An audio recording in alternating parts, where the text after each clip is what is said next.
Welcome to What the Week, the totally fake news channel with a twist. I'm your host, Jester James. We've got the most amusing, eyebrow-raising fake news stories you can think of. But here's the fun part. Among these made-up tales, there's one true story hiding. Can you spot it? If you love a good laugh and a fun challenge, you're in the right place. Let's jump into this week's mix of funny fibs and a dash of truth. All right, folks, let's kick off this week with our first story. It's one for the books, so let's dive right in.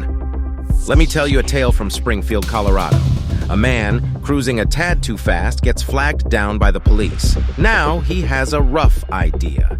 Instead of handing over his license, he decides to swap seats with his dog. That's right, he tried to trick the officer into thinking the dog was driving. Seems like he took the term doggone it a bit too literally.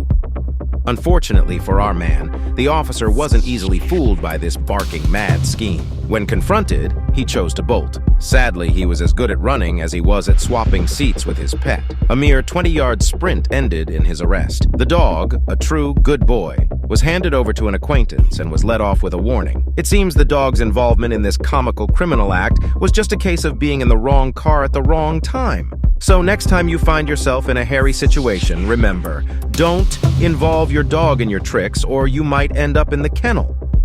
Moving right along to our second piece of the puzzle. Fasten your seatbelts, you're in for a surprise.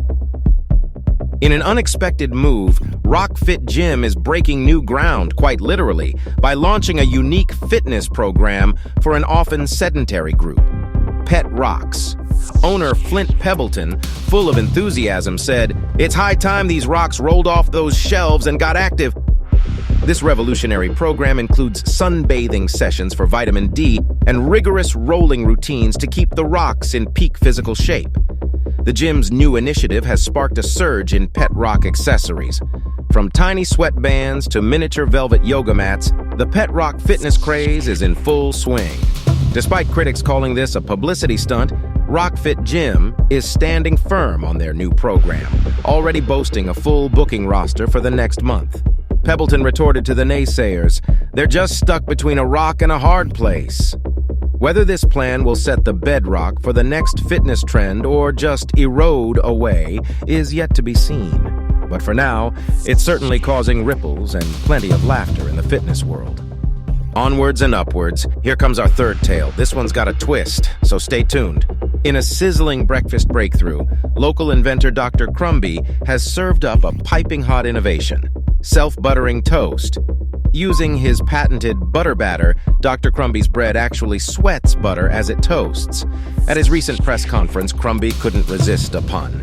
"It's the yeast I could do for toast lovers," he quipped. But not everyone's on a roll with this idea. Dietitians are spreading concern over potential health hazards of excessive butter consumption. In response, Crumbie assures a low-fat version is in the works, hinting at potential self-jamming and self-avocado spreading toast. For now, breakfast routines are set for a toastily buttery transformation.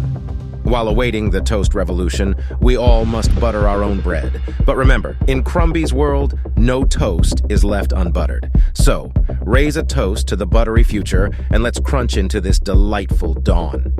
Next up, our fourth story is ready to roll. Keep those eyes peeled, you won't want to miss a moment. We're not slowing down yet. In a quiet suburb, an average Joe made an astronomical discovery right in his living room. After years of faithful care, Bob's leafy green fern started to act, well, out of this world. Bob reported that the fern began to hum the theme song from Star Trek, a melody it had surely picked up from Bob's nightly binge-watching. It didn't stop there, though.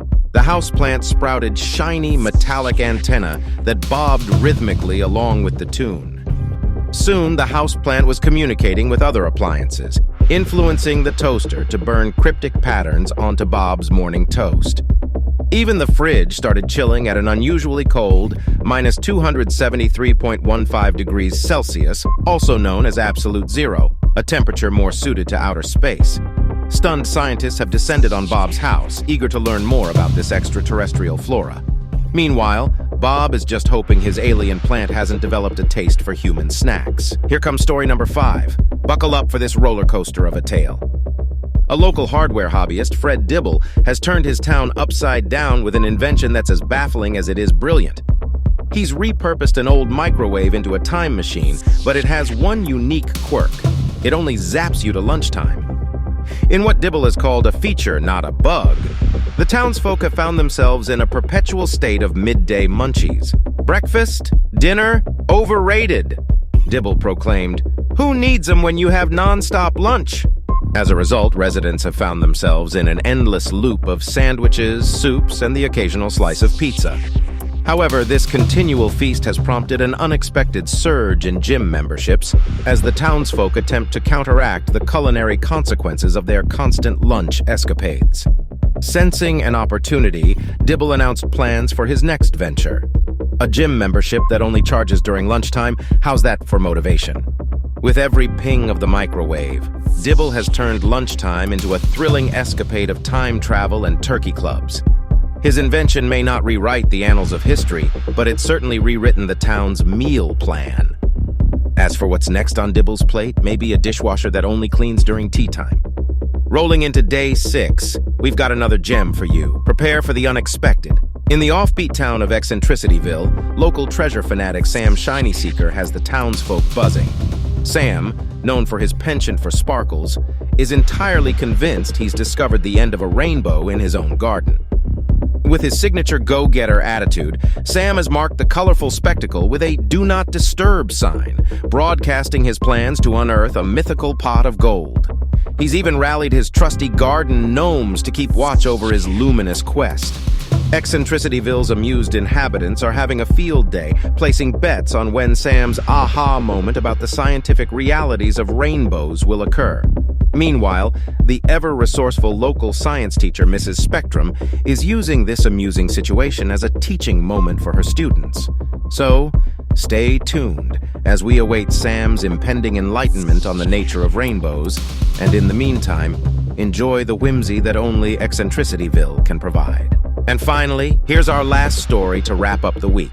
This one's the cherry on top of our crazy news Sunday, so let's dig in. Our tale begins with an everyday man, Tom Barkley, who hailed from the bustling city, renowned for his luscious locks and inexplicably fluffy tail. For years, Tom had been using the same bottle of shampoo, a product that claimed to enhance natural shine and promote healthy hair growth. Tom's secret was not intended for human use. One morning, his eyes happened to glance over the label. In small print, the words, "For dogs only," caught his attention. Suddenly, everything clicked into place.